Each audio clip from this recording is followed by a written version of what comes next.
we're going to talk about how to prune your grapes. Now, as you can see, it is winter here. It is probably -6 right now, Celsius. Do your pruning in the middle of the winter when it's cold, because then all the energy is sucked into the trunk, and it is just going to be better on your plant when it starts taking off. So I'm going to look at this mess right here, and we're going to deal with it. So all you need is a pair of pruners, and if your grapes are high, then obviously you'll need a ladder. So what I'm going to do is I'm going to look down here. Now grapes only come off of the first year shoots. So you can tell which is the first year because they're this kind of reddish yellow, and they're a little softer than this hard older stuff. Now this is all 1 year shoots, so I would have got 1 to 2 clumps last year off of this. So I'm going to cut this right here or here, because each one of these spurs is going to shoot out a new branch. And with every new branch, you're going to get a new clump of grapes.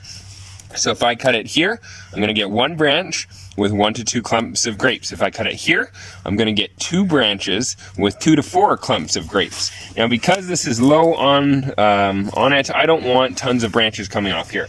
So I'm going to cut this to 1 spur at a time, and I'm going to cut all of these to 1 spur.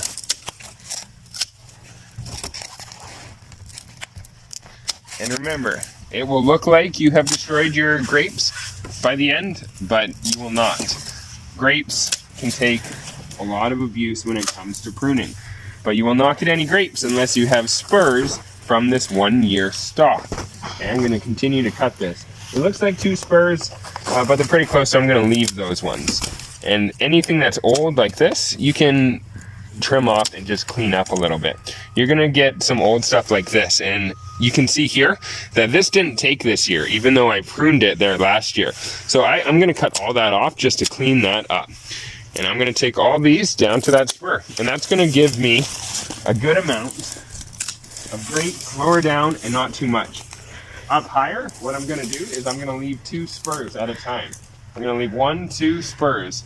And if you want, you could even try 3. But I like leaving 2 up higher because that's going to give me more grapes. What this will do is it will allow the grapes to be close to the trunk and not spreading grapes out really far on these vines. If you have grapes coming out too far on these vines, like if I were to cut it here, then you're going to have tons of branches and grapes hanging down.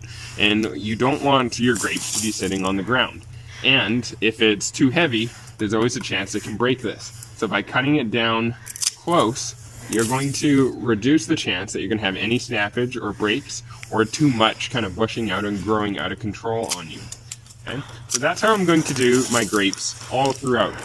Now, the last thing I need to talk about is if you want to train your grapes. This has already been trained up this pole, but if I want to leave one to train, that is totally okay.